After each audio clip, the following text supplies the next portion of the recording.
So for our system, we have two types of stability. One is internal stability, and second one is external stability. So for internal stability, हम ये बात करते हैं कि किसी भी सिस्टम के लिए इंटरनल स्टेबिलिटी होने के लिए ज़रूरी है कि उसका zero input response, that zero input response must decay to zero, वो ज़ीरो को डिके करना चाहिए as time increases to infinity for all possible initial conditions. So हमने देखा है कि जीरो इनपुट रिस्पांस में इनपुट जीरो है and that zero input response is due to initial conditions. तो सब इनिशियल कंडीशंस के लिए जीरो इनपुट रिस्पांस को डिके करना जरूरी है. इसी इंटरनल स्टेबिलिटी को हम फिर एसिम्प्टोटिक स्टेबिलिटी भी कहते हैं. सो एसिम्प्टोटिक स्टेबिलिटी का वर्ड यहाँ से आ रहा है कि हमें पता है कि कोई भी सिस्टम अगर स्टेबल है तो स्टेबल होने के लिए ज़रूरी है कि उसके सारे पोल्स या करेक्टरिस्टिक्स रूट्स LHP में हों. सो जब भी LHP में हमारे पास करेक्टरिस्टिक्स रूट्स होंगे तो फाइनल जो हमें रिस्पांस मिलेगा सिस्टम का that will be exponential decay. So exponential decay में हमें पता है कि एक्सपोनेंशियल डिके जीरो को अप्रोच करता है लेकिन कभी भी जीरो एग्जैक्टली नहीं होता. This makes asymptote to zero. So that's why we are saying this asymptotic stability due to exponential decay in natural response which makes asymptote with zero. So इसलिए internal stability that is also called asymptotic stability. So ये हमने एक complete response देखा था जिसमें हमने zero input response की भी बात की थी. So ये एक general second order system का zero input response था.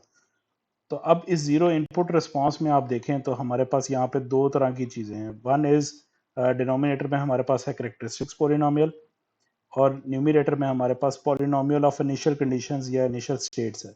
सो इनिशियल कंडीशंस या स्टेट्स की वजह से न्यूमरेटर में पॉलिनोमियल है और डिनोमिनेटर में करेक्टरिस्टिक्स पॉलिनोमियल है.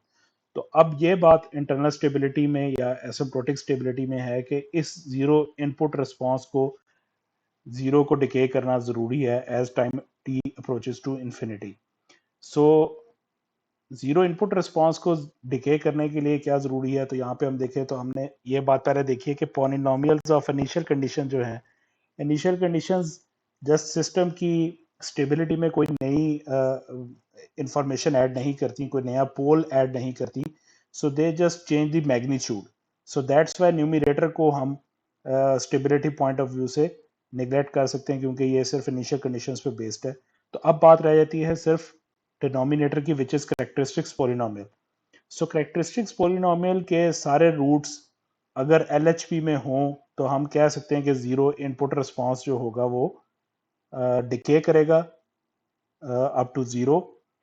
और अगर जीरो इनपुट रिस्पांस जीरो को डिके करता है so then we can say that system has internal stability or asymptotic stability. Otherwise the system is internally stable or asymptotically stable. So हमने देखा कि जीरो इनपुट रिस्पांस में जो main चीज है that is basically characteristics polynomial. इस characteristics polynomial का जो है वो इसको चेक करना जरूरी है. सो अब अगर हम बात करें कि all characteristics roots influence the response. So characteristics polynomial ही मेन चीज है जीरो इनपुट रिस्पांस के अंदर. तो सारे कैरेक्टरिस्टिक्स रूट्स जो हैं वो बेसिकली जीरो इनपुट रिस्पांस को इन्फ्लुएंस करते हैं. सो अब जीरो इनपुट रिस्पांस को जीरो को डिके करने के लिए क्या जरूरी है कि all characteristics roots are located in LHP. सब कैरेक्टरिस्टिक्स रूट्स अगर LHP में लोकेट करते होंगे so then the system's natural response will be exponential response. e raised to power minus at का फैक्टर होगा जो कि ग्रेजुअली फाइनली आके जो सा वो जीरो को डिके करेगा और एसिम्प्टोट बनाएगा. And then we can say that the system is asymptotic stable or internally stable.